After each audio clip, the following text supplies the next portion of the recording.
Breaking news చూస్తున్నాము. భద్రాద్రి కొత్తగూడెం జిల్లా ఇల్లందులో అయితే మాజీ ఎమ్మెల్యే ఊకే అబ్బయ్య గారైతే మరణించడం అయితే జరిగింది. ఈ రోజైతే తుది శ్వాస వదిలారు. ప్రైవేట్ హాస్పిటల్లో గత కొద్ది రోజులుగా తనకి హెల్త్ సమస్యలతో అయితే బాధపడుతున్న వ్యక్తి ఈరోజు మార్నింగ్ తుది శ్వాస వదిలినట్టు కూడా తెలుస్తా ఉంది. తను ఏదైతే ఉమ్మడి ఆంధ్రప్రదేశ్ ఉన్నప్పుడు 3 సార్లు ఎమ్మెల్యేగా తనైతే ఇల్లందులో 2 సార్లు అదేవిధంగా ఆంధ్రకు సంబంధించిన ఒక నియోజకవర్గంలో ఒకసారి అయితే గెలవడం అయితే జరిగింది. ఈ నేపథ్యంలో తను టీడీపీ నేతగా అయితే కీలక నేతగా అయితే ఆ సమయంలో అయితే ఉండేది.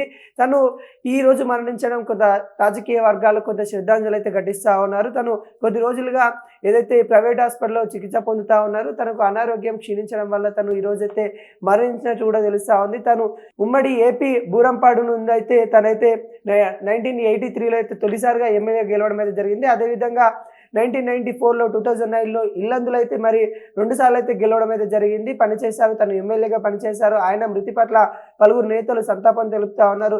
టీడీపీ వర్గాల్లో కొంత విషాద నెలకొందని చెప్పుకోవచ్చు. ఏదైతే ఉమ్మడి ఆంధ్రప్రదేశ్ సంబంధించి నియోజకవర్గాల్లో తను కీలక నేత అయితే ఉన్నాయో అప్పుడు ఖమ్మం జిల్లా ఏదైతే ఉమ్మడి ఖమ్మం జిల్లాకు సంబంధించిన మన భద్రాద్రి సంబంధించిన ఏదైతే బుర్రంపాడు కావచ్చు, ఇటు ఇల్లంద కావచ్చు, ఈ 2 నియోజకవర్గాల్లో తను ఎమ్మెల్యేగా పనిచేయడం అయితే జరిగింది. ఈరోజు ఒక ప్రైవేట్ హాస్పిటల్లో మరణించడం అయితే జరిగింది. తను 3 సార్లు 1983లోనైతే తను మొదటిసారి ఘన విజయం అయితే సాధించడం జరిగింది. తను టీడీపీ ద్వారా 3 సార్లు ఎమ్మెల్యే అయిన విషయాలు కూడా మనకైతే కనబడతా ఉన్నాయి. తన మరణం పట్ల పలువురు రాజకీయవేత్తలు సంతాపం తెలుపుతున్న దాఖలాలు కనబడుతున్నాయి. తనకి అధికార లాంఛనాలతో తను అంత్యక్రియలు కూడా ఈరోజు తన సొంత గ్రామంలో చేయనున్నట్టు కూడా తెలుస్తూ ఉంది. భద్రాద్రి కొత్తగూడెం జిల్లా ఇల్లందుకు సంబంధించిన మాజీ ఎమ్మెల్యే ఊకే అబ్బయ్య గారైతే ఈ రోజైతే తుదిశ్వాస వదిలినట్టు కూడా మనకైతే తెలుస్తూ ఉంది. ఒక ప్రైవేట్ హాస్పిటల్లో ఈరోజు మార్నింగే తన తుదిశ్వాస వదిలాడు. ఈరోజు తన అంత్యక్రియలు కూడా పూర్తి స్థాయిలో వాళ్ళ కుటుంబ సభ్యులు ఏర్పాటు చేస్తూ ఉన్నారు.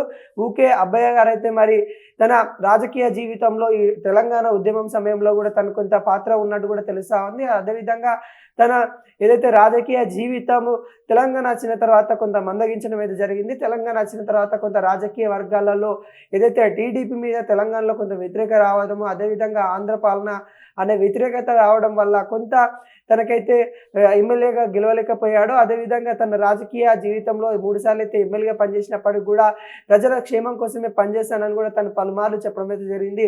ఈరోజు ఊకే అబ్బయ్య గారు ఇల్లందుకు చాలా ఏదైతే ఇల్లందు నియోజకవర్గం ఉందో నియోజకవర్గంలో పలు సేవా కార్యక్రమాలు కూడా తను చేసిన పనులు అయితే ఇప్పటికి కూడా చాలామంది ప్రజలు గుర్తిస్తూ ఉంటారు. తన మరణం పట్ల నియోజకవర్గం ఇల్లందు నియోజకవర్గం అయితే కొంత సంతాప తెలుపుతూ ఉంది. అదేవిధంగా ఇల్లందు